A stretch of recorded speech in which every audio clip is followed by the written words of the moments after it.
enjoyed trains, being close to trains. And I'll tell you, John, coming can you around hear there, us?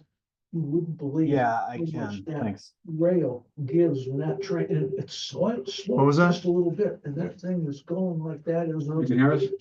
As those Yeah, I can. cars are coming over there, he was clicking pretty I got it. good. We got a speaker issue. Yeah, I can't hear you very well. They're switching over Do- to. I don't know. Is that any better? Well, this is all over rail. No. Yeah, Here, 100 pound now. yeah, Could be me. Hold I on. think that's all the way up to the Mass line. Speaker. Kind of. Because when I go up to Palmer, I go, there's a model Try again. range shop up there on Main Street. Is that any better? Oh, yeah. Yeah, that's Okay. right about Okay. where it switches. Is it just Bill and Matt right now? Yeah, down to- Mike, Johansson had something come up, so he's gonna try to jump on Zoom quickly. Coming Okay. around. Oh, I think. Yeah, with that. I'm just gonna grab my laptop and then, And that's inland wetlands, this is EDC. Pardon? This is economic development, that's inland wetlands. I will see, Okay, John. because your thing We had got said you kicked got out. the room in there. They managed to supplant you. That's not fair. They kicked us out. Right, okay. Well, you found it. I know, I found, Mike's serving Thank coffee, you. by the way. Yes. well, if I go home, I'm gonna have to be the one to make dinner. Yes. So I would Might stay be the here, so. Okay, You better text now and tell her that We're ready to get started, right? He said, head start. you're recording. he's- So this is Matt Clark, interim chairman of the Economic Development Commission, calling to order the Monday, April 28th, 6:30 meeting of the Economic Development Commission. We're meeting in the back room. And inland wetlands has absconded with our scheduled room. So if there's anybody out there listening to this that wants to attend our meeting, we're in the back room. Attending today for the commission is Bill, and I think we might have Mike coming on. We'll see. Cheryl sends her regards. She won't be able to make it. On our agenda today is review of correspondence from the Central Corridor Passenger Rail Coalition. We received a letter that we'd like to go over regarding that. And then commission work session on economic development strategic plan. And we're gonna making our comments and incorporating comments from a conservation commission. And then we'll adjourn our meeting. So this should take about an hour and a half. And I'd like to start with public participation. Anybody's welcome to give their contribution. We're happy to have that. Anybody here in the room? No, Not yet. no? You know, I would say something. I do, yes. Look forward to it. And how about online? We have Ralph and Kathy. Kathy, thank you for sending along the letter. We're gonna be reviewing that along with the commission's comments. Okay, and so we'll move forward, review of correspondence from the Central Corridor Passenger Rail Coalition. I read this letter a week or two ago. What they're asking for, I believe, are two things. You can fill in, Mike, but they're asking for two things. They're asking for a formal endorsement from the town of Willington for locating a future commuter rail station from a site that I'm not familiar with to Palmer. We have a rail guy who has a facility in Palmer right here, so you're probably familiar, Bill, about what they're talking about. Yes, I am. Okay. Yeah. And you can let us know. So they want to put it in one location, and this group here, the Central Corridor Passenger Rail Coalition, wants to put it in Palmer, I think, right? They want to put well, reading the letter, which I just saw for the first time, and it sounds like they want to put a station. Right. Yeah. Right, right. Yeah. So, they're asking the town of Willington to endorse that. Looking forward, for Willington, if, commuter rail service comes through central Massachusetts and, eastern central, Connecticut, that means they would be using our rail that goes through our town. Correct. And That rail also goes through Mansfield. So, Thank you. it would be a substantial, long-term benefit for the town of Willington to have commuter rail station, a future commuter rail station in Willington and not in Mansfield. Mansfield. That would be a wonderful development for us. Probably unlikely, given the political power of Mansfield and the University of Connecticut, but it would be a substantial benefit for us.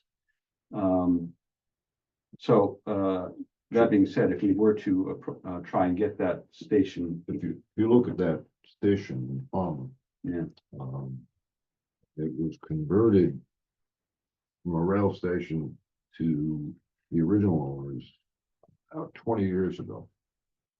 And a new owner came in about 10 years ago and really built up the rail, how can I say it, entourage around it.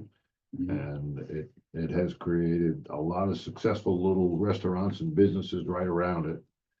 It also has created a lot of rail buffs who come to town. So it's turned in, the station itself is still a restaurant, but it turned also into a getaway tourist area for rail buffs.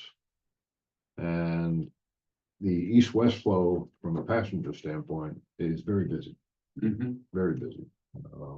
And a lot of it is tourist. right. And this coming from Brattleboro down, oh, you're probably talking a 4 or 5 hour ride down, but I'm sure it would have some benefit in terms of some businesses popping up. It's definitely worth chasing. It's worth chasing, right? Yeah. Very, very, I think a lot. And the major benefit that we would have as Willington, as opposed to a Mansfield / the Yukon, citing a future rail station there, would be that our proximity to 84 is significant. So we would link in with other transportation planning to a greater extent than our competitor Mansfield would. So I mean, not being adept at engineering, and I walked that track from 84 all the way down to 195 a couple of times because we were looking for land to develop for this program. Willington has a lot of space there that is presently being mined. A couple of those projects are nearing an end. We also have what I would say state property that banks up to the railroad by the rest area, which would give a creative way of doing something like this, where you have state property access off of 84. It really has a lot of potential. Just looking at it real quick. I'm sorry. yeah, within 5 minutes, I get it. Yeah. Also, we would be. Mike is on. Hi, Mike. Thanks Hey, for Michael. calling. He may be in. John, can you hear us? I can hear you fine. Yeah, Mike Johansson did just join us. So Hello, the other- guys. Hi, Mike. Sorry I couldn't make it. Had a Okay. work breakdown, so just trying to at least zoom in wherever I can. So Right. Stuff happens, Michael. It's interesting, the brand name is a verb, zoom in. At first I thought you meant zoom in, like actually the traditional use of the word. Anyway, so yeah, the other benefit is that we're closer to Stafford, which is the major residential population center in this area, rather than Mansfield. So anyway, I don't see much of a Yukon play. excuse me. I don't see much of a Yukon play. I was trying to pull. Go ahead, John. If I might, it sounds to me, reading the letter, that this central corridor passenger rail coalition is trying to get the whoever, Amtrak or whoever is establishing the rail corridor east-west in Palmer to move the station, right, to select a different location so that it will better align with the north-south Genesee and Wyoming. That's the way I read it. It's not only support in general for passenger rail on Genesee and Wyoming, but it's specifically to help them combat in what they perceive as an inopportune station Right. location in Palmer. Yeah, and that would mean that we have a problem, they would have a problem transferring passengers. Exactly, right. There's no, it's a mile away from the north-south line. So they're looking for our support to do that. Correct. To endorse passenger rail and try to align the two stations. Right. So, So, yeah, can you bring that back up? I just found it online. I don't know, nothing's authoritative, but Well, it's interesting, they even list Mansfield stores. yeah. Well, that's, like I said, Yeah. Yukon has a substantial piece of property that runs right along the rail line, just beyond Eagleville. Right, Where the feed store is, as you go over the tracks, Yeah. on the left there, that's all Yukon property. Springman Farm. So if they wanted to have a rail stop close to campus, that would be pretty close. well, yeah, would that be closer than here? We're pretty close to campus. That would be pretty close. Yeah, it would be like sort of just on the bottom of the hill. I think it would be quite a bit closer, much Okay. further from 84. Right, But yeah, the real Stafford Springs is on there. yeah. Is there a place where we could have a Willington Stafford Spring new trail stop up at that end of town instead of something down at the Mansfield end? Well, Just throwing that out for, yeah, what we're saying is, listen, let's move Stafford Springs south to us. Right? yeah, I mean, we could bleed off the Stafford Spring as well as the Willington, because that's what you'd mentioned doing. Yeah, yeah, And people going up into Stafford too, Right. and also going into almost, was it Enfield, Summers, So, yeah. Summers Way. That, is there any plans, does anybody know if there's any plans for that Connecticut bus service, that the mass transit bus service to use 84 at all? They have it in West Hartford, New Britain, and all that kind of thing. it terminates at Union Station in Hartford, Yeah, but if it came out this way, Mm. and the Hartford Rail, CT Rail goes north. And they have fast track. I mean, they have those buses that make runs out towards the mall and to Tunxus and to other places, but there's no dedicated. It's all just CT transit buses. right? So they're asking for us to, for our first in this letter, they're asking for our first selectman to endorse the moving of, the planned stop from Palmer to, the location that's closer to the intersection of the two rail lines.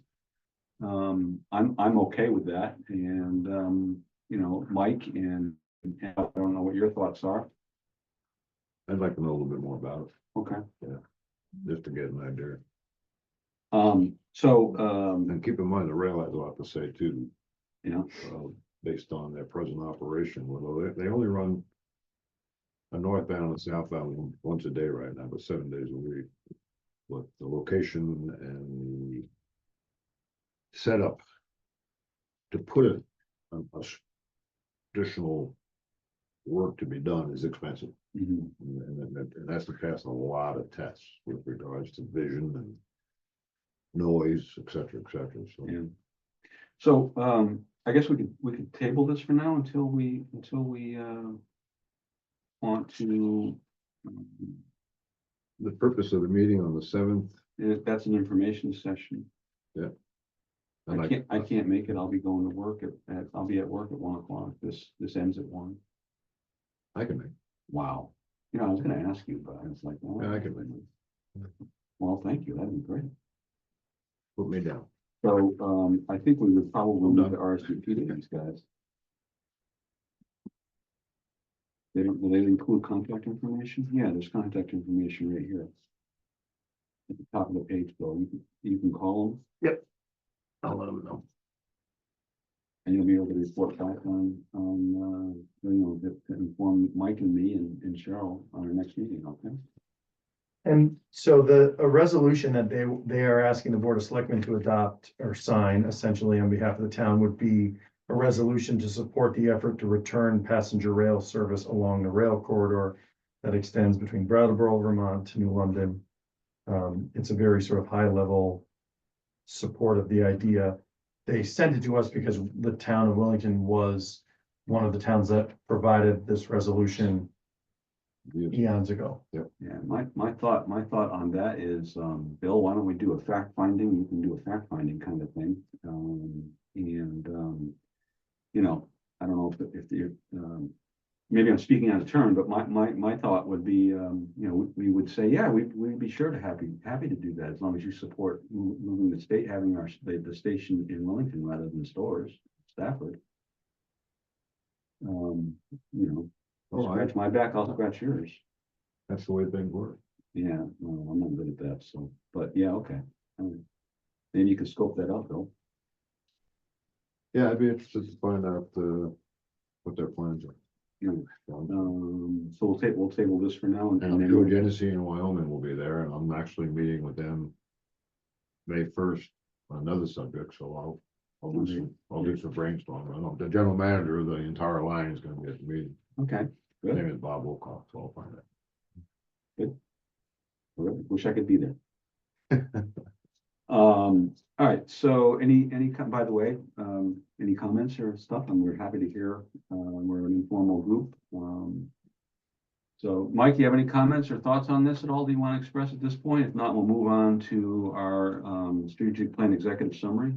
Real quick, one thing that came to mind, I could definitely see a Willington-based station, in my opinion, a little bit more favorable than a Stores, only because that Stores location, it's going to be dead several months throughout the year with no students. And that rail line and that station is going to all of a sudden say, okay, we're empty throughout these months, or we're at significant loss.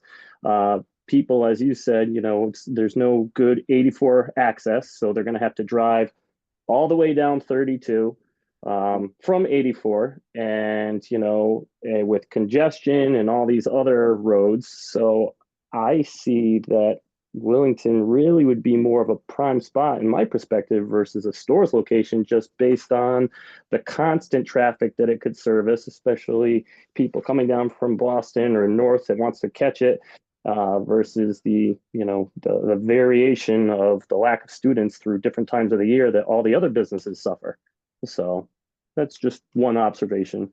Those are good. Those are very good.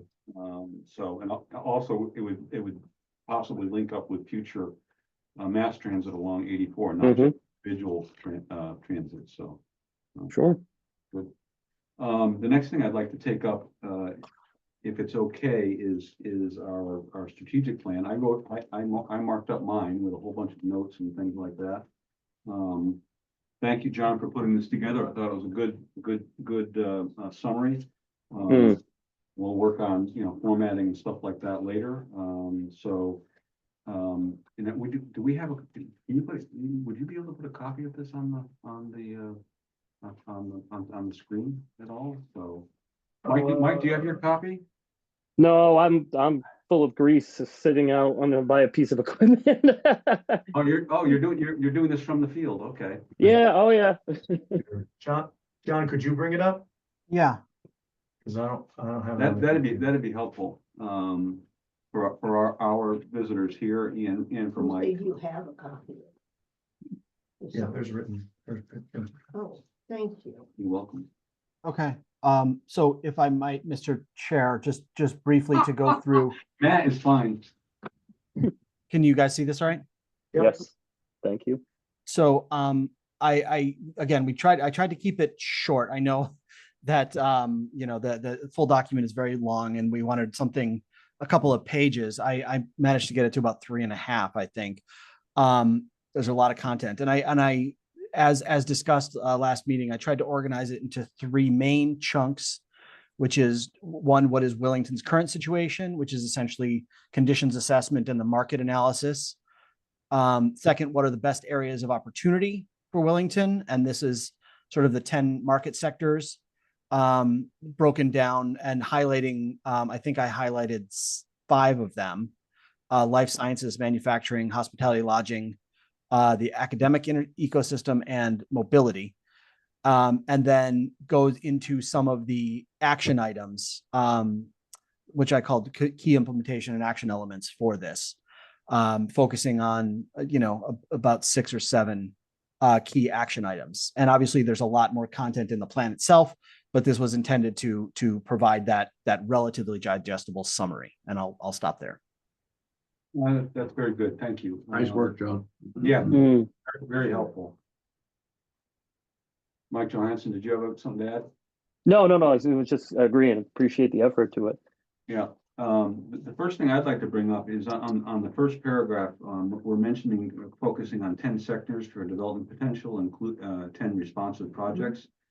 I brought this up to Ernie early on, but we didn't receive any response. But I think 10 is a lot for us to concentrate on. I'm thinking that we may want to, whittle this down a little bit so that we're not trying to spread ourselves too thin. We have an economic development commission that has 4 people on it. Mhm. It's sort of like the squirrel with the nuts. You try and grab too many nuts and bring them home with you, you don't get any home. So go ahead. I think one of the things that, I don't want to be out of line here, is that you're right, 4 people is too many. You're going to have to build a larger committee somehow. And my only suggestion is you got to make sure you've got equal Democrats, Republicans, or Democrats, Republicans, and independents. Because the moment this becomes political, it's dead in the water. That's Sure it. is. That's it. It can't be political, and I raised my voice about that at the last town meeting, that either the whole town gets behind this, or we might as well just go out for lunch right now, forget it. That's where we're at right now. I like the way this is divided into the 5 here that, is it John? Is that Yeah, his John, name? yeah. John had put there. I'm not sure I'm crazy about all of them, but the thing is that I'm glad that he put in like the academic ecosystem. Yeah. Where we can get life sciences, technology, tourism, I would put with the hospitality and lodging. Yeah. Okay, that would be my only comment there, because that's my bug. Thank you. Hmm? Very helpful. Thank you. Yeah, I really think that hospitality, in order to bring people to Wellington, you have to have something here. And so, I always thought, oh, well, tourists won't come here. I mean, what's there to see? What's there to do? Etc. And then about serendipitously, about 2 weeks later on an NPR show, they were talking about Disney World. And the man who was presenting it said, well, who would ever believe that you could take a swamp Yeah. filled with snakes and Yeah. alligators, and you could make something. Years ago, I worked at Ames Department Stores, and I was in the location department. Or actually, the location department was right next door to where I was. And they used to say that, we used to say, where's the center of business for that community? And Ames used to say, the center of business for that community is where we put our store. That's where it is. It's the difference between being a destination that draws people to the destination. You want to go there. Mhm, And that's a big development. Or being a bunch of little things. mhm. It's much harder to do a bunch of little things. It's much easier to do one big thing. And that's what Walt Disney was saying. Yeah. He was saying, listen, it's a swamp. And I'm gonna get, millions of people a year to come to my swamp. Well, only if it's so big and so interesting and so unique and so different. And I think we have to bear that in mind. Yeah. I think it's tourism. We can do it. We can do it. I mean, it could be part of it. Yeah. Of course it's gonna be. I'm so optimistic. So, I think, I think let's just go on. I think we need to try and whittle down that 10 into something that's more manageable. So, I think on the right Oh, on the next. if we get caught up in the implementation of trying to fill 10 buckets, it's gonna take us 2 years. You know, what we wanna do is we wanna have a template that we can work with, but we wanna start implementing. Yes. We don't have time not to. So that's why I'm saying, I think the format, but when we start to implement it, we're gonna chase every phone that rings, we're gonna chase every opportunity that we think exists and use the template that's been set up. I mean, especially coming out of the gate, we're gonna be looking for the first 10. I'm sorry, so is the idea to, I mean, so in the executive summary, we're obviously focusing on a smaller number. Would the idea be to, I don't think you guys want to eliminate the analysis from the report itself, but just prioritize a few, just reorganize a little bit to prioritize. Right, Yeah, right. okay. Prioritize to the 5 that are on page 3. Right, okay. And maybe we can tweak those a little bit, based on our conversation today.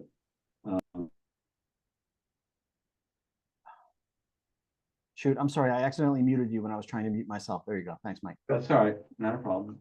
So yeah, and I also like that our focus on appropriate development. I think it's very important, and everyone agrees that we want to do appropriate development here. We don't want to sour our town on future development opportunities by recommending things that are inappropriate for Willington. And I think we're in agreement about what some of those could be. And they're included in our executive summary now. Now, I'd like to turn, if I could, at this point to Willington Conservation Commission. Thank you for joining, Kathy, sorry, I apologize. I used to know a Kim Demers. I don't know if she's related to you, but it's like constantly happens to me. Thank you for joining, Kathy. So I'd like to talk about a little bit about the input from the Conservation Commission. I like the focus on agriculture and agritourism. I think we should try and include that as one of the development areas in our strategic plan. As it says in Kathy's letter, the commission's letter, it isn't a large, grand list development opportunity, probably. However, it does add to another key objective of our strategic plan, and that is maintaining appropriate development and character in our towns. So I like quite a few of these things that are on here. And Kathy, do you want to talk at all about some of the suggestions you've made? I have 3 areas starred here. I can go into those, or you can talk to us a little bit. And Mr. Chair, before she jumps in, I have to let you know that I need to jump out. The meeting is recording. Mike is the host, and I will finish up the minutes after the meeting. All right. Thanks, John. Thanks. Thanks, John. Hi, this is Kathy Demers. I don't have anything real specific to say. These were some general comments that the commission came up with when we looked at the tourism, particularly agritourism and the agricultural sections, because we thought they were most appropriate to the responsibilities and also the mission statements that we have for the Conservation Commission. So, obviously, as you mentioned, Matt, we understand that particularly things like agriculture in town is a relatively small economic driver right now. I'm not sure it will ever become as big as, the towns of Woodstock or Lebanon, where they tend to have more agriculture, but certainly don't want to miss out on any opportunities, as you said, to help us keep some of that character in town. Thank you. I appreciate that. And thank you for the letter. I did want to talk a little bit about at the top of the second page. There are established weekly farmers markets in Ashford, stores in Tolland, where some local farmers and artisans sell their products. There's no farmers market in Willington, but there are several seasonal farm stands. I think this is something we might want to try and work on. I don't think a weekly would work. I mean, simply because we don't have a population large enough to support a weekly farmers market. However, I think if we looked at periodically or monthly or something like that. I think that might be good, although, we could try weekly, but, and I think it would be well received by local farmers. I think that they would be drawn and attracted to this kind of thing. We lost our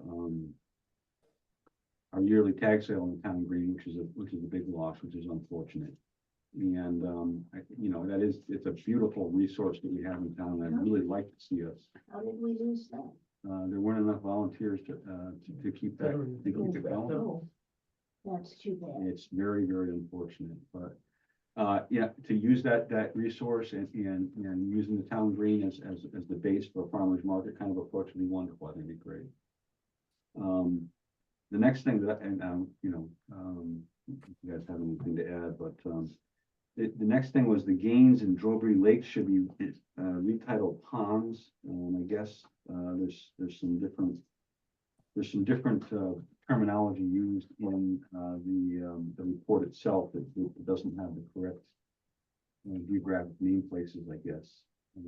So we'll take that under advisement as well. However, I don't think we have access to an editable version of that. We do? Oh, yeah. Okay. Maybe we can make those updates.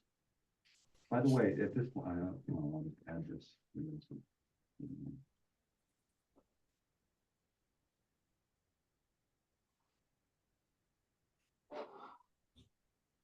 Okay. And then the next one I had was, so that was two of them. And then the third one that I talked about, or I wanted to think about, was establishing an agriculture committee to look at ways of supporting farmers, encouraging a local agricultural economy and preserving farmland. And then adopt town ordinance that supports the right to farm. I'd very much be in support of that as well. And I think we could use that town adoption of an ordinance happens at a town meeting, which goes out to all town. It's mentioned in the paper as a public notice, and it goes out to a large list of people, and it's mentioned in town. And I think that might be a way to draw some of our farmers into a conversation on this as well. Thoughts or comments?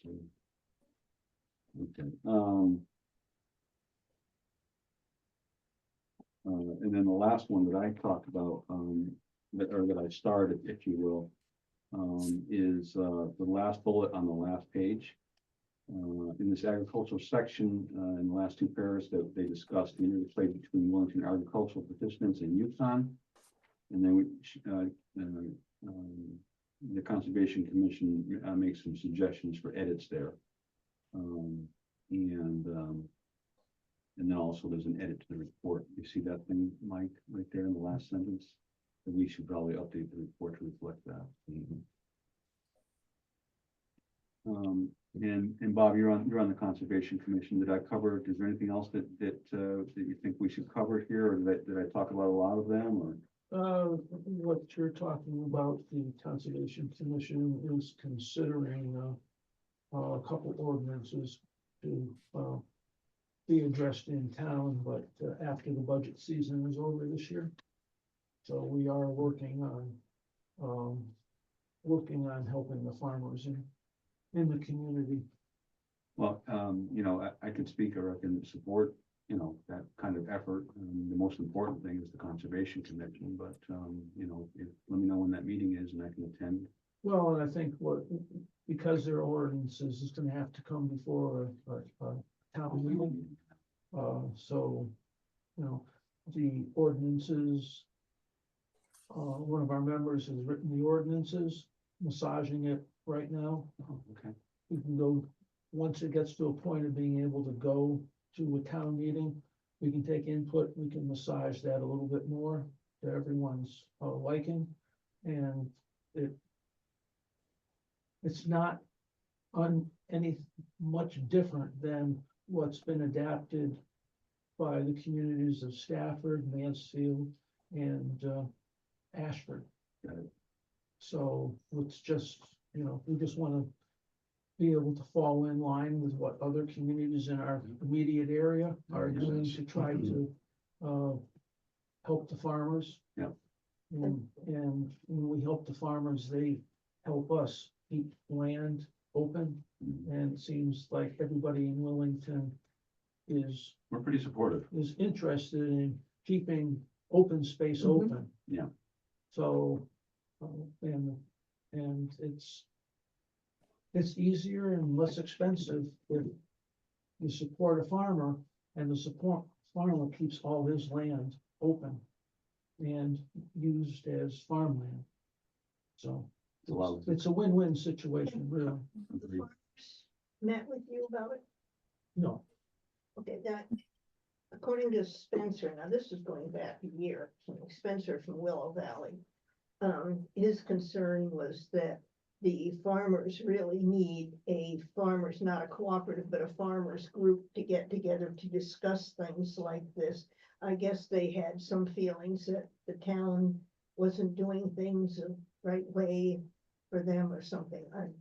I can't remember, but I think that, supporting or encouraging a farmers consortium or even inviting them to this meeting, you know, an open meeting with farmers to discuss how development will impact them and get their input.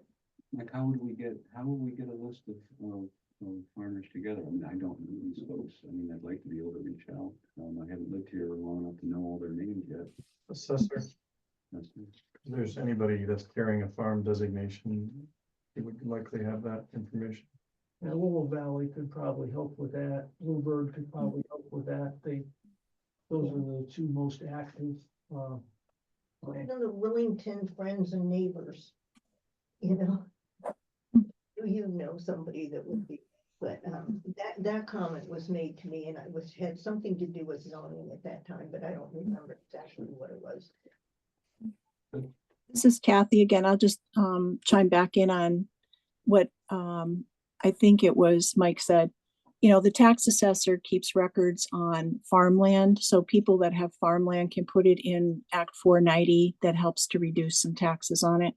So there is a list that the assessor actually has generated for us as a commission. And there's a significant number of people in town that have property and farmland.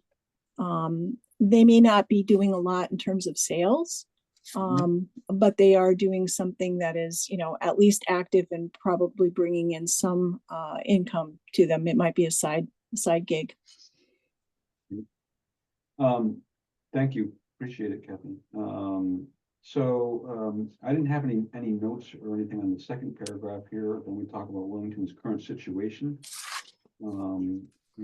Mike, if you can bring that, is that up on the screen? Is that? John had it because he was making edits. I don't know if I have.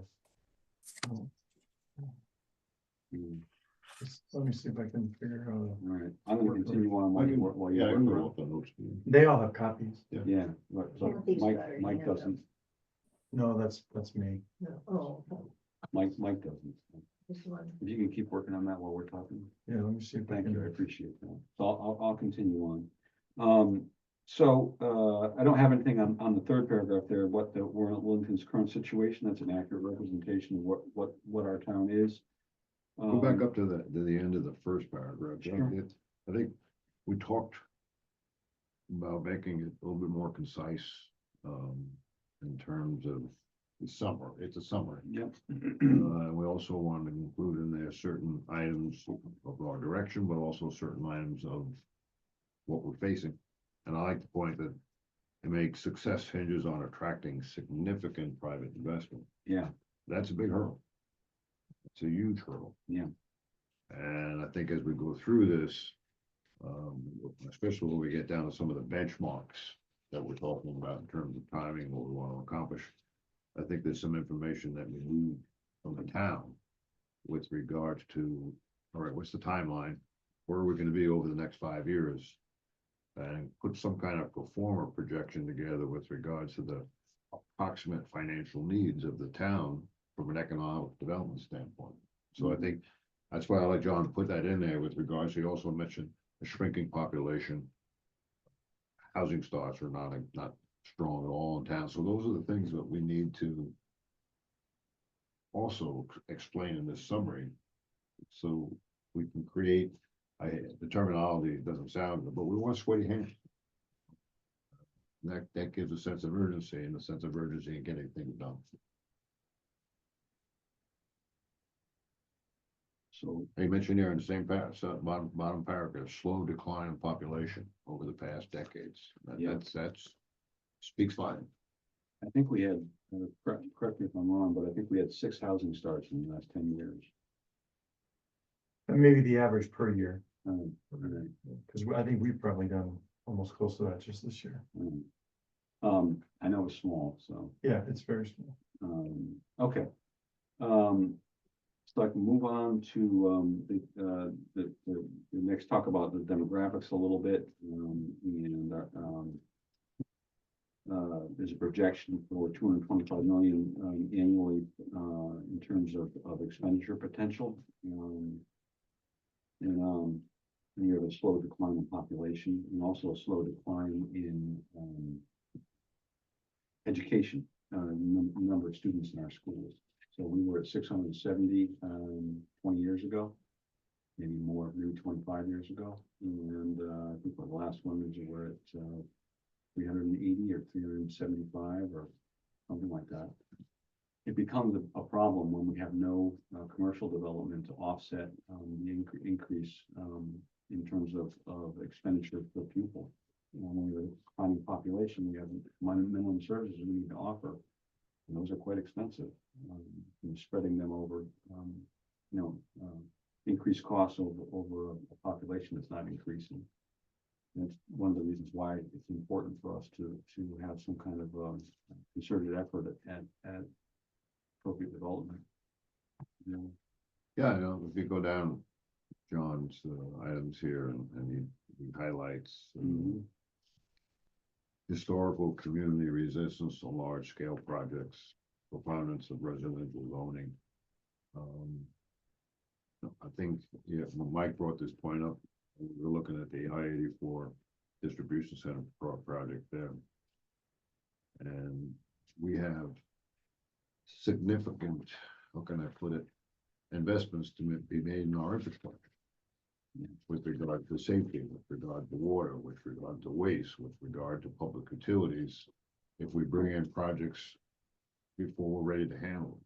But it needs to be discussed, and as again, part of this strategy that we're trying to come up with is we've got reversals in certain areas that we have to bring about. And we need to increase the population of the town. We need to find different sources of revenue just based on the cost of living over the next 5 to 10 years, not doing anything other than running the town the way it's been run. And I'm not saying that's good or bad. I'm just saying it's got to be more expensive associated with it because the cost of doing anything isn't going down. Yeah. So the fact that we're bringing up some of these, what I would say, speed bumps that we have to cross over, population, housing starts. And you need to mention, which you did, an increase in property taxes. It says right here, tax rate for the town personal property is 33.89 for every $1,000 of taxable value. That's a 5.4% increase over last year. Okay, over 23, and it's a 31.9% increase over 2013, 10 years ago. Yeah. So these are all things that I think should be presented just the way he's got them presented. Yeah, and the reason why we need to move forward. We're painting ourselves in a corner by doing nothing. Yeah. And just as spending and investing money in open space protection decreases our costs, the investment that the town is making in open spaces to enhance our quality of life, and it takes and saves us money by not putting young families in our school system. So too, investments in economic development increase our tax base such that we don't have to spread it over residential only or predominantly residential. Mike, don't take me wrong. The way Mike John's got this set up is perfect. I'm just making notes. So on page 2, at the second paragraph down, A significant constraint in future economic development in Wellington is the relative scarcity of land zoned for commercial and other business operations. This is a significant constraint. Right now, there's only about 5% or 1,000 acres of land in Wellington are zoned commercial for commercial uses. We have a member of the planning and zoning board here, Bob, and this is a significant issue for us, and I'm not exactly sure how to proceed forward, but it's problematic looking at our needs. Well, we definitely gotta get the strategic development zone back on the table. That's a good start with regards to maybe say a small industrial park or something like that. We need to identify space that is appropriate for that kind of investment. One of the things that I've brought up a number of times at planning and zoning is you have to have a landing spot for business, small and medium-sized businesses that want to come to town. Bingo. And the town has done nothing at all. There's been a good amount of conversation over the years about, well, what kind of medium or small businesses can we draw into town? Well, how about investing in a piece of land, having it engineered, so when somebody comes in and says, well, listen, I want to put up a 200 by 250 foot building to do X, you'd have some place to take them out, as opposed to, well, there's a lot of land here, and you just need to go around and talk to people. Yeah. Bye. Well, no, Really, I mean, they're looking for a landing spot. that's what I'm saying. They'll And say that's bye. why You don't we have- haven't got a better base for business. This is the way I see it from my 34 years in town. Yeah, and what Bill's saying, I think what Bill's saying is, you're right, in that kind of situation, as a developer of commercial businesses, he would, and he walked into Wellington, and there's no effort, there's nothing there for me to look at, I wouldn't even bother going on the next time. He's agreeing with you, I think. Oh, I am 100%. Well, ask Mike about his quest for a spot for bigger Mhm. business. Yep. I 100% agree. 100% agree. It's going to happen. I'm going to someday be looking for it, as I might be a little ways off, but I am constantly keeping my eyes open, because if something does actually come up, I'm going to strike and just plan it and go for it. So, and I'm not the only one who's had this, vision and is constantly searching. Yeah, So why can't the town of Willington start to address Mike's issue? Mhm. Why? That might be the place to start with the whole plan. To repeat myself. If Well, you yeah, I don't mean, work with that's what we're zoning, looking for the, if you're not meeting with zoning and zoning's not meeting with you, we're going no place. And I think that this really, right here, I think. well, that's part of the information plan is that we have to go with these boards, Yeah. these commissions. Yeah, we gotta sit down And ask for their involvement, not only their support, but I think I I'm can gonna, move that I'll be down. right back. No, I need that. Hey. No, we- Yes. that's, All right. you said earlier about the makeup of Democrat and Republican. This is above that. This is, We should cut through all of that. this is Yes. survival. Mhm. That's what my point is, that this will cut through it. But, let's, for instance, okay, let's talk about an industrial park. Yeah. Okay. How would you approach the town of Willington to set aside $1 million to buy a 100-acre parcel so that we could start an industrial park? So we could have those landing spots available. I don't foresee it. Very, very good. I don't foresee the town of Willington investing $1 million in doing all, buying property and then doing all the site work to get it ready for development. I do, however, see a situation where the town of Willington a developer comes here and says, oh gee, I think I'll check this one out. And we have available 5 different properties, all the information on the properties, who the owners are, what the development opportunity is, whether or not it's zoned correctly, what the price is, you know, whether or not there's owner financing, what the town thinks of it. You know, does it fit our economic development plan? You know, those kinds of things. So, and we talk in this plan, I think farther on down, about prepackaged development opportunities. The state of Connecticut through DECD or Advanced CT has what they call a certified sites program. And they have a list of development criteria that they look to have packaged. And then you can then submit that site and all of that information to them, and they put it into their database so that if projects come, they start looking and it sort of can show up.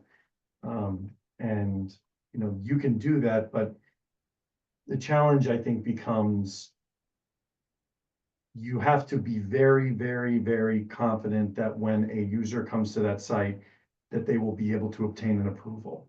And we live in a place right now in a climate where that is not the case. And so, Well, how about this? How about if we approach, as part of the package, we approach the board of the planning and zoning and ask them, you know, change the zoning now. I think that's what you need to do first. Yeah, I think that if the town is serious about these developments and the town is serious about where they think they ought to go, then those things should be very easy to obtain. Right now, we're talking about special permits, public hearings, and that's very risky, and developers they can go to another town and not have to deal with it, which means they're gonna save months and months. And right, and the other town is going to be like, yes, yes, yes, yes, yes, we want you, Right. yes, yes, yes. Right. You know, knock down those old buildings, or we're greenfield, so, but yeah. All right, so how do you test that one? Which, the, I would want to get their, not only their approval, but their enthusiasm. I mean, I think, How do you test those waters with an example? SDZ. I think Is that that it? you could start by trying to identify the most likely developments for specific sites. I think then you could say, we think that this site is likely to produce one of the following 5 uses. Right. See which of those 5 the Planning and Zoning Commission might be interested in allowing by site plan, which means no public hearing, because that's what other towns are doing. And that then means they come in, they submit a site plan, and they get, you know, if it meets the criteria, they go forward.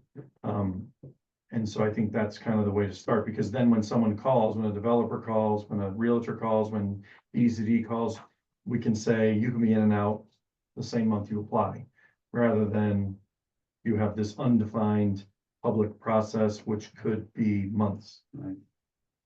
Right. So I think that By the understanding, way, we're not, I think the other thing we need to understand is, as a group and as a town, is we're not casting aspersions on where Willington has been.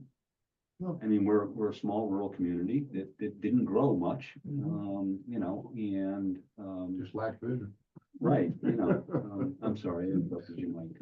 you're fine. I mean, I respect, you know, where we were, and I respect where we are. We move forward, though. For all intents and purposes, we could just stay like this, but you would have to pay more taxes in order to continue to enjoy That's right. this life. Which is an option, but it's gonna continue to shrink and Yes. shrink and shrink. Well, That's why you see there's a lot of houses in town right now that are either vacant or not being kept up or being rented. Yeah. And that's simply because it's shrinking. and unfortunately, we're getting a bifurcation. You know, we are just like Americans. We are looking at 2 different tails. So instead of having a bell curve that looks like this, we have a bell curve that looks like this. We have the poor and the middle class, which is very small, and then the upper middle class, which is very large. I want one like this. We would like to have one with that represents all the different strata. And that means that we'll have a healthy society with healthy dynamics and healthy tax structure, so. I mean, Anyway. that's a big issue. The present infrastructure, the present, as Mike says, headaches associated, I have an interest in town, Yeah. develop something. Yeah. And getting the capital to do it, I can't see the town paying up $1 million right now. I can see that happening if we have successes that starts to generate Mhm. economic development revenue for the town, and you take a certain percentage of that money and you allocate it towards strategically building a park. So you have some economic development successes, and rather than say to the town, here it is, pay your bills, say, all right, maybe 20% of that fund, of the revenue that was generated goes into further funding a park, or fund, It's happened in small spots. When you go from South Willington to the Mansfield line, you got the cable company there, you got the storage, and there, the parcels in back were just broken up into small pieces. Mhm. And it's just recently that it's been combined into really a usable, reasonably large parcel again. So, I mean, that could be. Yeah. And that has rail line access back Yeah. there. And then Desiato's property over Right, there, she's almost at the end of mining that. yeah, And that could lend itself to some kind of, I mean, it's not a business like I had, because I've looked at that and looked at it, and there's just no way you could have 20 tractor trailers coming down 32, going out, but they couldn't, I have trouble making that turn myself on my car, they couldn't make a Right, tractor trailer. I think part of the thing that needs to happen also is, yes, we need to revisit the SDZ and massage it in a way that it's a little more palatable for people in town. And it's in this process of your study, a lot of it falls on trying to draw people in so you have a better understanding of what people are willing to swallow. The size of that bill depends on, as I said earlier, some of the statements, and I don't wanna be very dark side, but, mentioning what's happening. And then part of the benchmarks here later on, we talked about setting up the timetable. I would like to set up a timetable on achievements, but I would also like to get a copy of a 5-year pro forma from the town with regards to where the mill rate is going if we do nothing. So all of a sudden you could say, I'm gonna be a little more powerful. Well, you can pretty much tie it to inflation rate, plus 1 or 2 maybe. I mean, that's the sad Just based on reality. capital requirements, you're right. That's the sad reality. When you look at, Is this the wrong place for that? No, it's not the wrong place. However, to be quite honest with you, in our town government, there's not really many people that are around that can put together that kind of outlook and present to the public. no, We don't have anybody that can do that. So that's unfortunate, but I know what you're saying. The backdrop of this is, listen, we have needs as a town, and here's the projections. Unless we have some development, this is all going to fall on residential taxpayers. well, they just have, I think it just had, that message has to get out there. It is falling. I mean, It is, just based on the track record, Yeah. and what we're trying to do is open up eyes. Well, and I think it, I'm preaching to the choir, because the choir is the people in town that are engaged. Yeah. In what's going on. What we need for those other ideas, we need more people to become engaged so that they can share their thoughts, not negative thoughts, Thoughts. but thoughts, how they see their community with or without development. Mhm. Because you have a choice. yeah. Right. The program that Ernie ran when this all first started, was a wonderful chance for people to talk. And I'm wondering if something along those lines would bring people in. I'm not sure exactly Yeah. what, but it give people a chance to talk together in a rather informal setting. Yeah. You might think of it. Yeah, I'd like to get it started with regards to sitting down with the planning and zoning commission. Yes. and Sit down with the selectmen and maybe the board of finance. Yes. You know, what you're saying is impossible to get that kind of benchmark with regards to a 5-year pro forma. I don't know who would do that. I could do. I mean, we've got all the data. Well, that'd be really good, because, it's, well, I'm speaking in public, so I need to be, I know. I don't want to offend anyone, so, but it's problematic, so. But yeah, so thank you for that, appreciate it. No problem. No, I like, you know, it says it right here, Yeah. Adopt fiscal benchmarks, set clear targets for desired fiscal benefits from the strategic plan. yeah, Okay, what's our goal? You know, how do we know what's desired? If we don't have an understanding of where we're going. But you have to figure out what comes first. yeah, You know, do you build the industries or small industries or whatever, kind of like what we already have on 32, build those, then people will come to town because they need a place to live.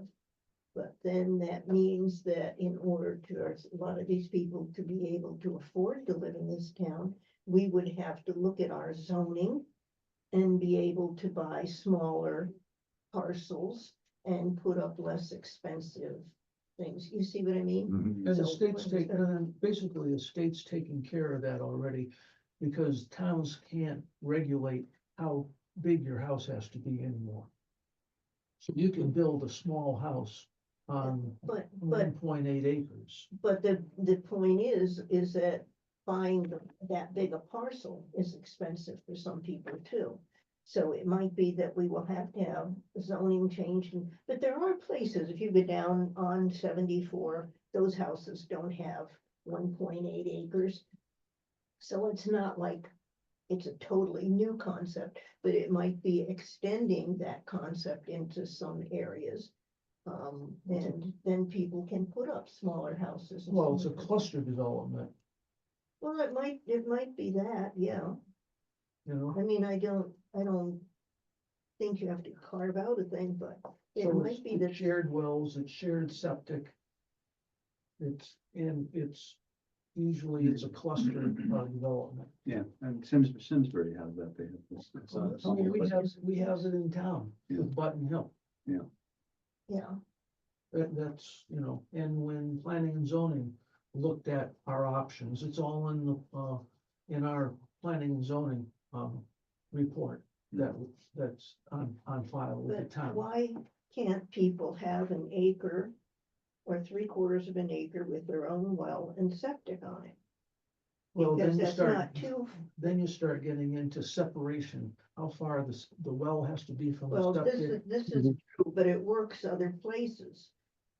So I'm, you know, there, Good point.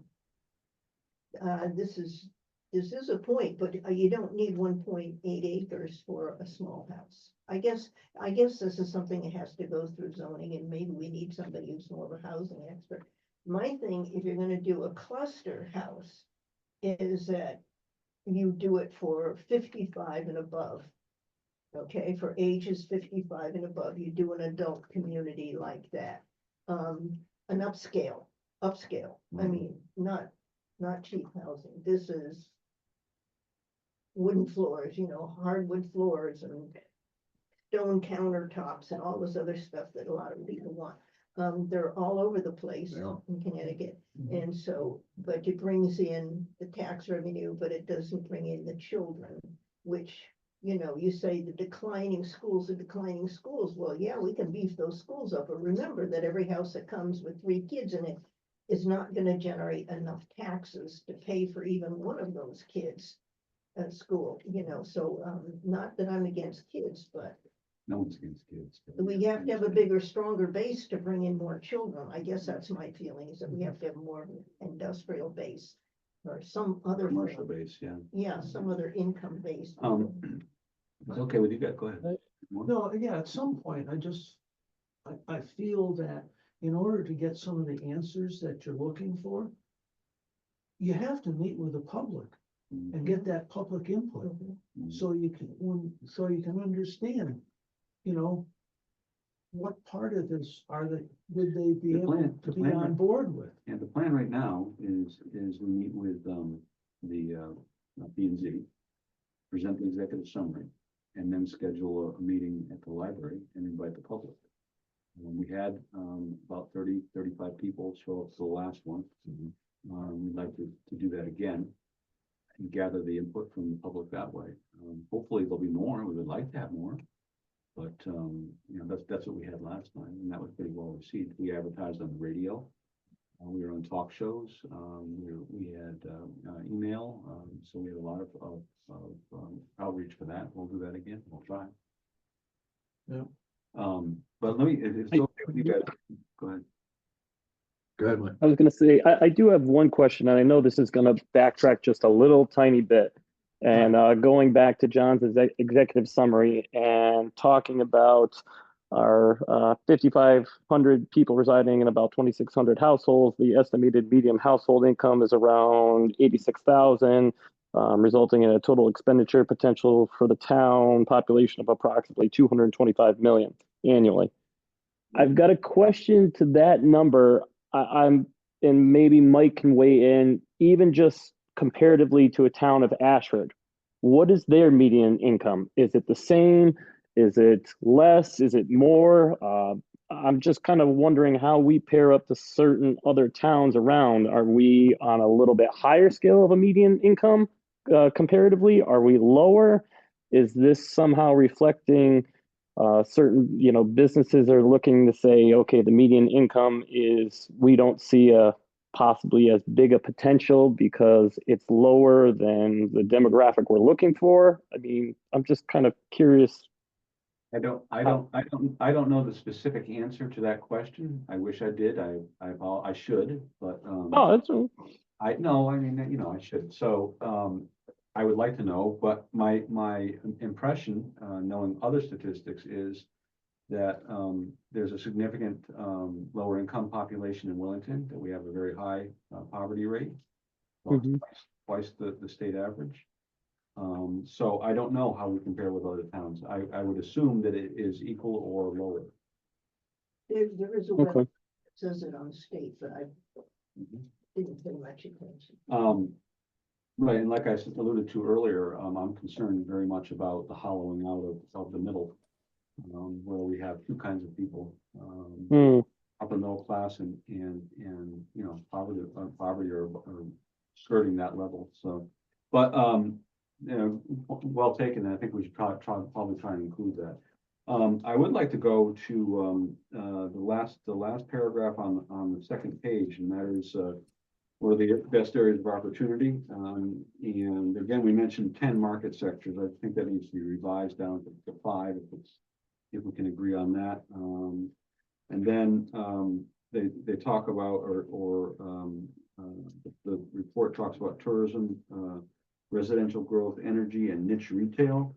And then it talks about life sciences, manufacturing, hospitality, lodging, tourism, agriculture, leveraging academic ecosystem, and exploring opportunities in mobility. I think it's confusing, and I think we just need to revise what we're talking about here.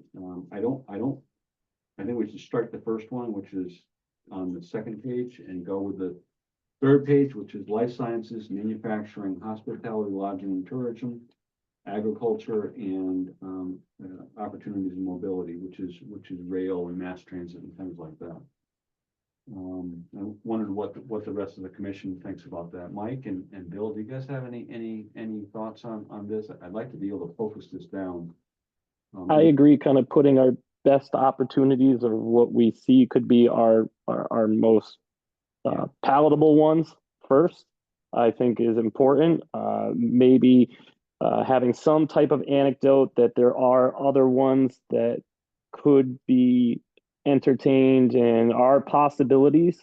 But I do kind of agree that we need to put the attractors, the largest ones we can first, but not not acknowledge, or also acknowledge the other ones in some fashion. I It's like think we're not that's gonna, still important. we're not gonna turn down a mixed-use development with a small mall and point shops and residential and mixed use and all that kind of thing. It'd be great. However, you know, or we're not gonna, you know, turn down a huge, you know, agricultural tourism business that wants to move into town either. However, I think we need to focus on where we think the opportunities are, and if those other ones happen, that's absolutely wonderful.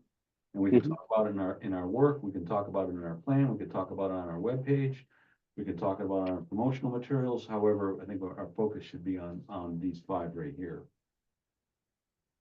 Bill, do you have any thoughts on that, or?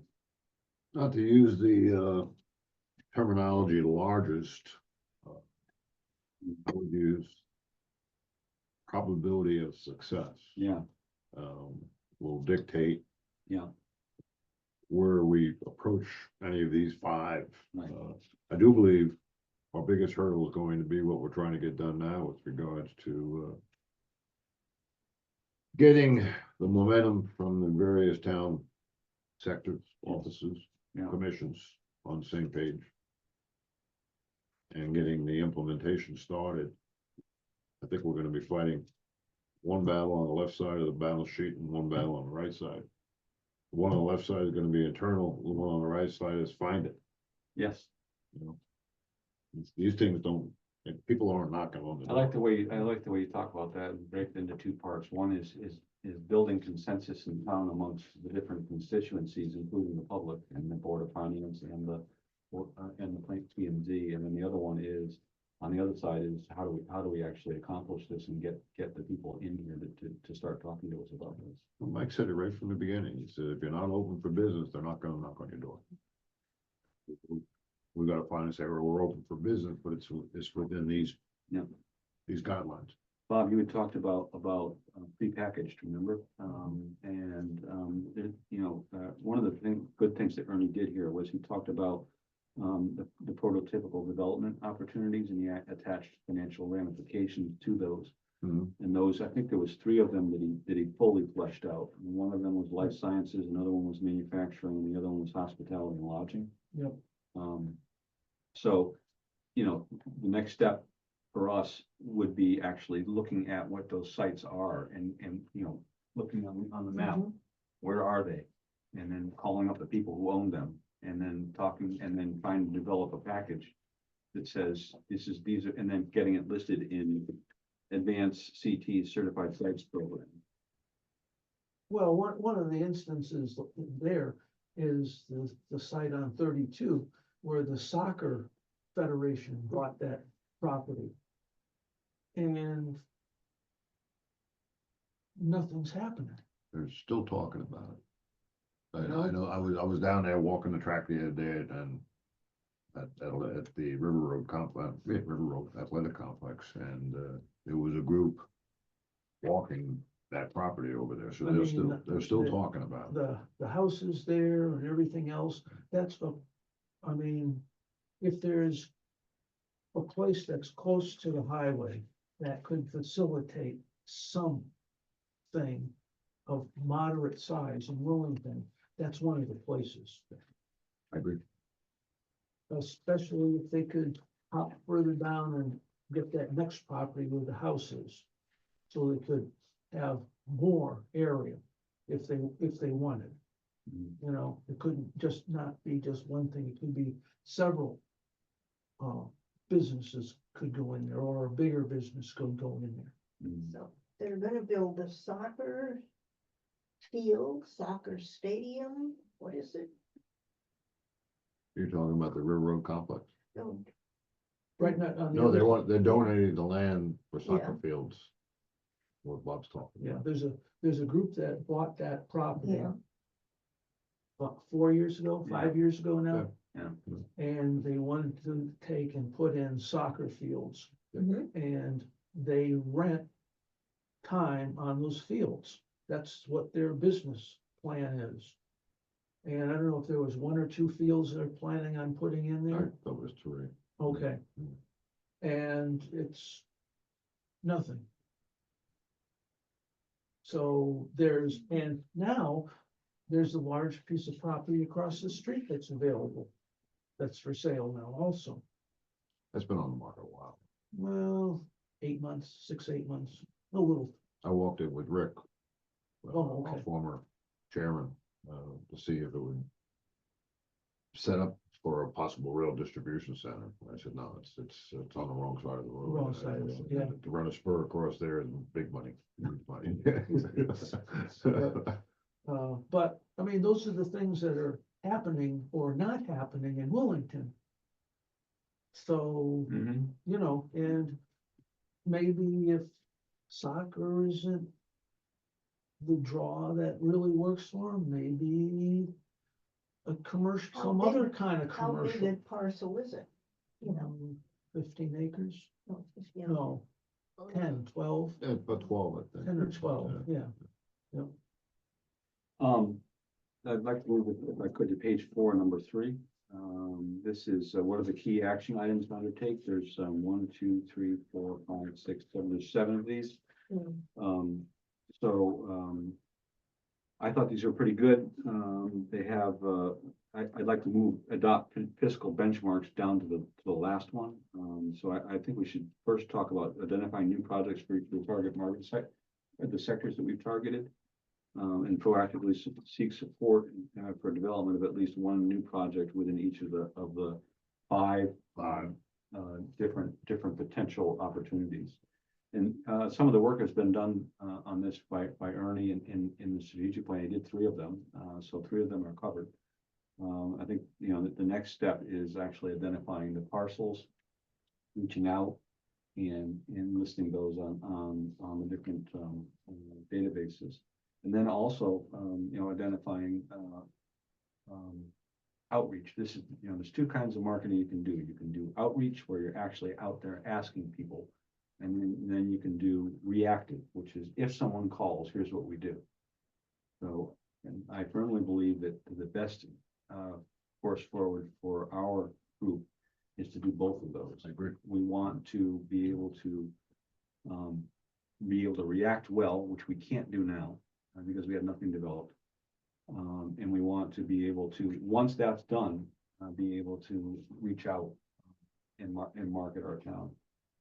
So those are the 2 different areas. And then, so that's the identify new projects for each market sector. And then engage community stakeholders and that's, you know, securing support.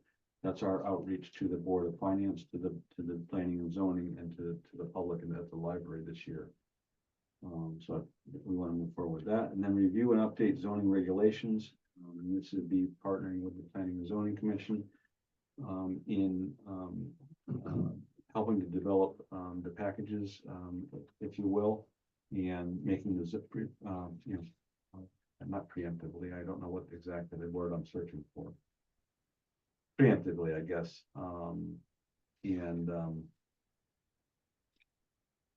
one moment, please. I'm reading on the screen.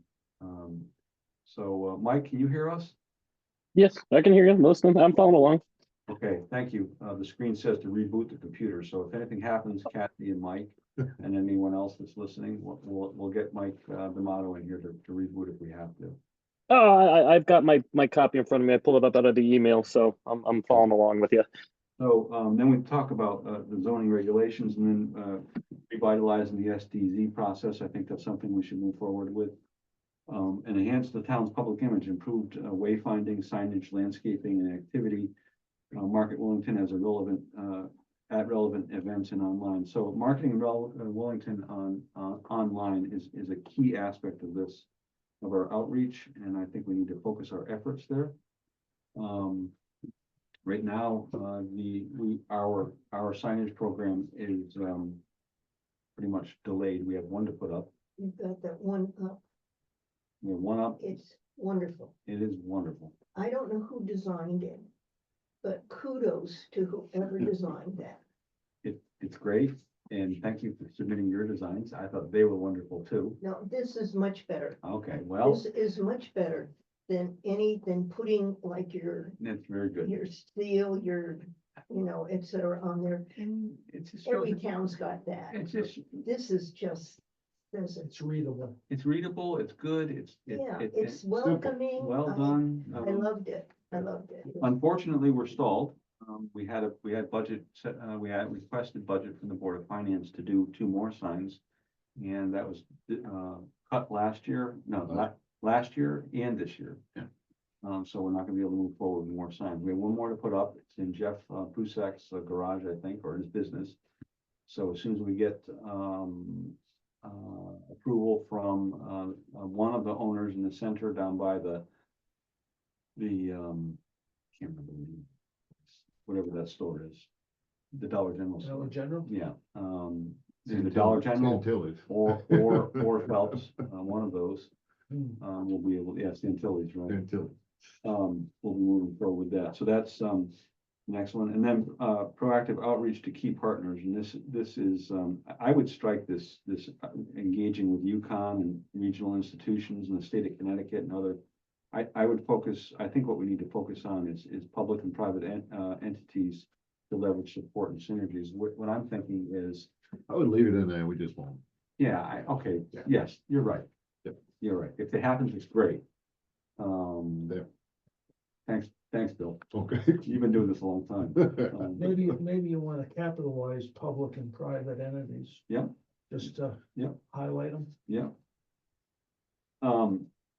So moving forward here, and then pursue grants and other funding sources, actively seek and secure financial resources from various state, federal, local and philanthropic programs, to support economic development efforts.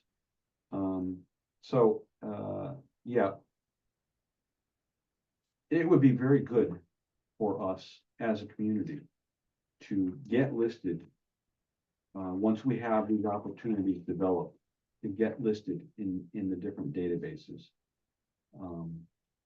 There are commercial, you're probably familiar, I'm less familiar, but I know there are commercial databases out there that national and regional developers look at and use. Oh, yeah. And Big time.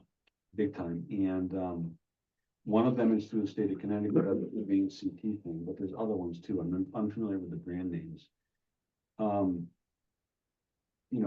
I think that the town of Willington should consider investing money in getting those listings done on those resources. And that's spending taxpayer money promoting Willington. So we can't get signs approved for our community, so it's an awful tough pull to get marketing outreach approved, but I think we need to try and do that. So if the people are supportive and they see a need, hopefully we can persuade our colleagues on the Board of Finance to do that. So, If you have somebody interested in the town, you have to have something to hand them. You've got to have, you've got to have for an industry, you gotta have a booklet. Yep. All the town stuff in there that I don't understand, that has to be given to a business that's looking to come in.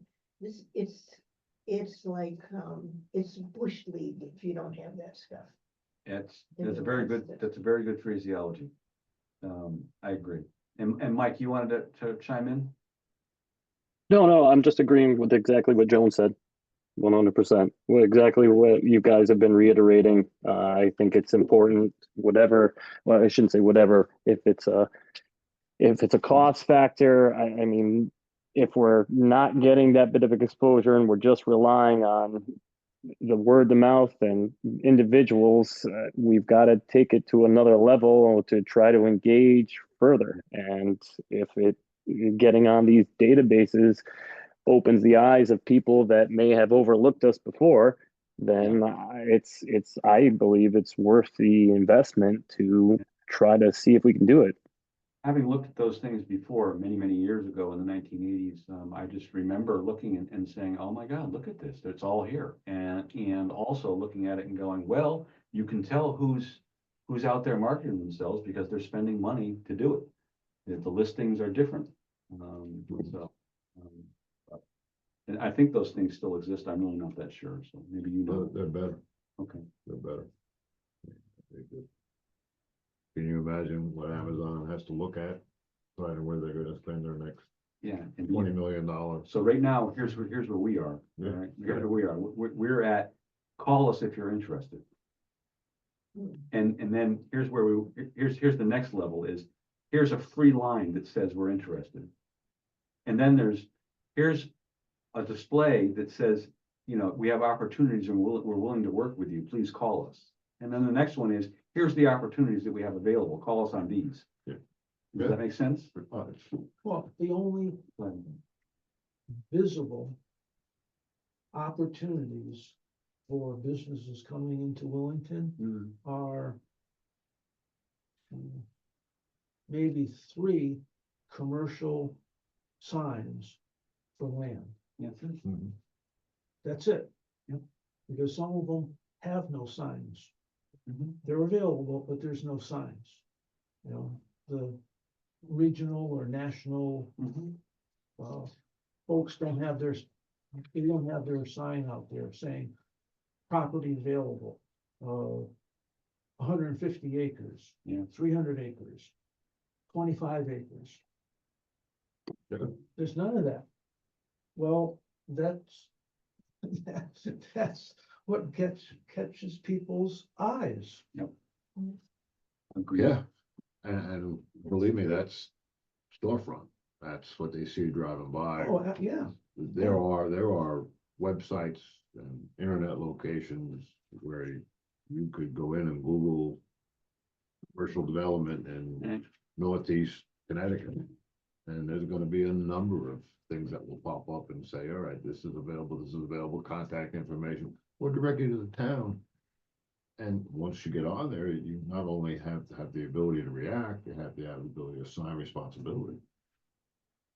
Who's who takes the call? who's running with this interest, who's promoting it, like you were saying earlier, and to do that, you have to incentivize the right people in the town hall, right, or whoever. We And by have something- incentivize, I think what you're saying is persuade them that we need to have this done. Yes, I wonder, and that's as you build it, you know, in the beginning, we got some things we need to do internally in on our own house.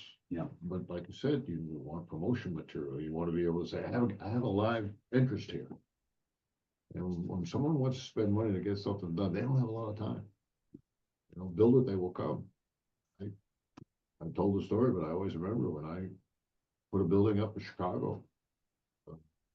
I went out and met with the tax people, met with them, and they said, everything's fine as long as you use this law firm. I said, which law firm? He says, the mayor's daughter owns it. You realize you're on tape, right? That's all I had to do. But that's what we, grant writers. If you write a big grant, okay, and the big grants, part of the grant is paying the grant, well, Yeah. the manager, the person who oversees the grant. You don't just get the money, this person is responsible for where it goes and when. So I wonder if there. and meeting all the agreements associated with the grant continuing, yeah. Yeah, there, There's a measurement. there has to be an administrator for larger grants, et cetera.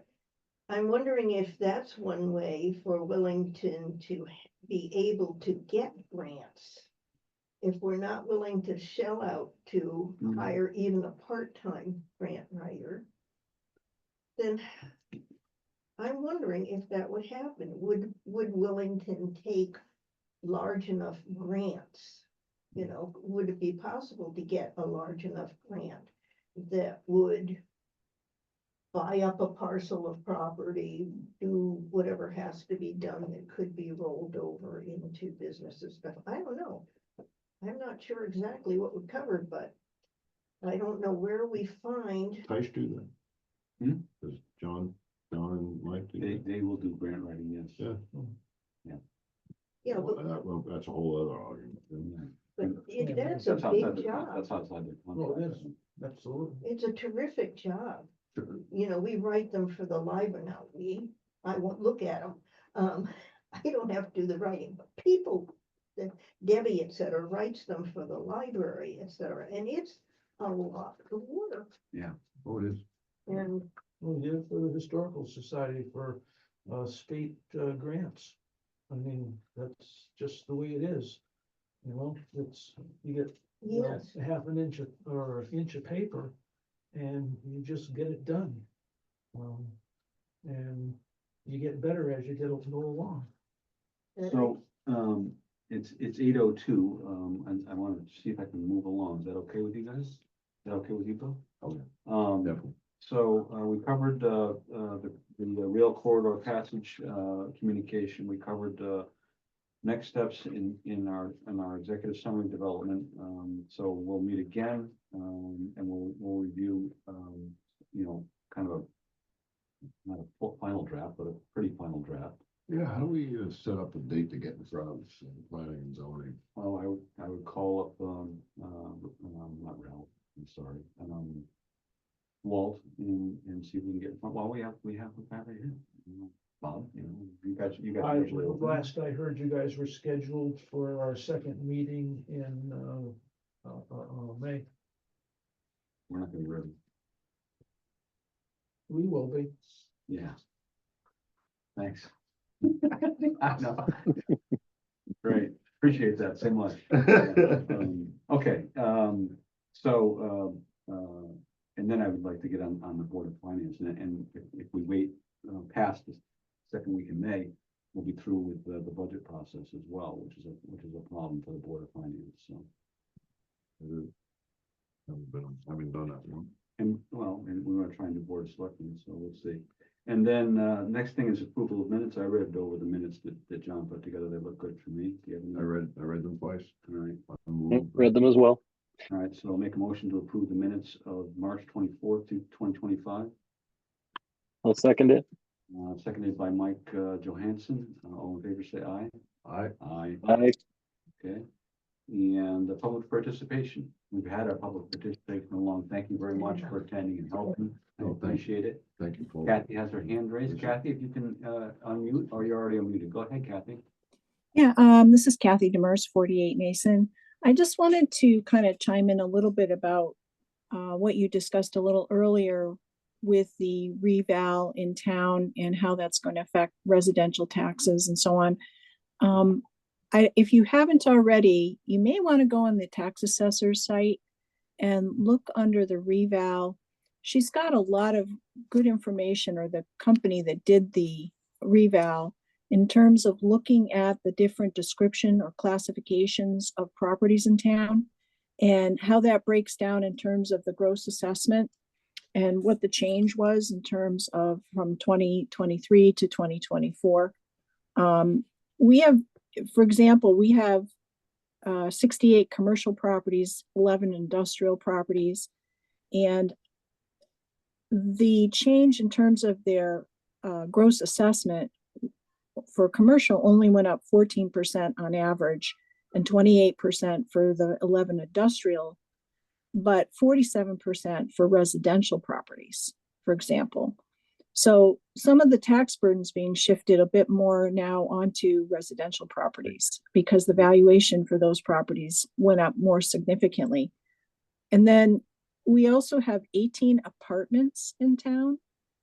Again, you can get all this on the tax assessor's website by just going on the reassessment, and then there's multiple pages where you can look at the description of classifications and how that's all broken down. But I just have always had this question, and Mike Johannesson had a good question today about how do we compare to other towns. We have 18 apartments in town, and I've always wondered if our poverty rate and our median income is somewhat skewed because we have people, maybe students, low-income families perhaps. These people aren't taxpayers per se. I mean, obviously the apartment owners are paying taxes, and if their taxes go up, they're going to shift that to rents. But I think we have to be cautious when we're thinking about, this isn't my bias, our poverty level and median incomes, because I think they may be skewed. If you looked at Mansfield, they also have a relatively high poverty level. And we know, that's probably because they're counting a lot of student population in town. These would be good questions to ask our regional planning offices, to look at our data and compare it perhaps with other towns of our sizes, and just see if, how that's all shaking out. I'm just taking notes. Because when you start, obviously we are going to need to have more economic development in town to be able to support all of the expenses that are, not only here, but are coming down the pike for the town.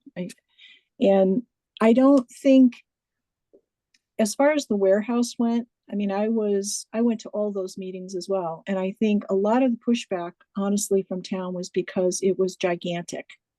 I don't think people are against economic development, but if we can look at things that are a little less, just a little less impact overall, and maybe have more benefit to the public. If we have lodging, if we have businesses in town, life sciences, health offices, those kinds of things that also can benefit residents of the town, I think people will embrace it.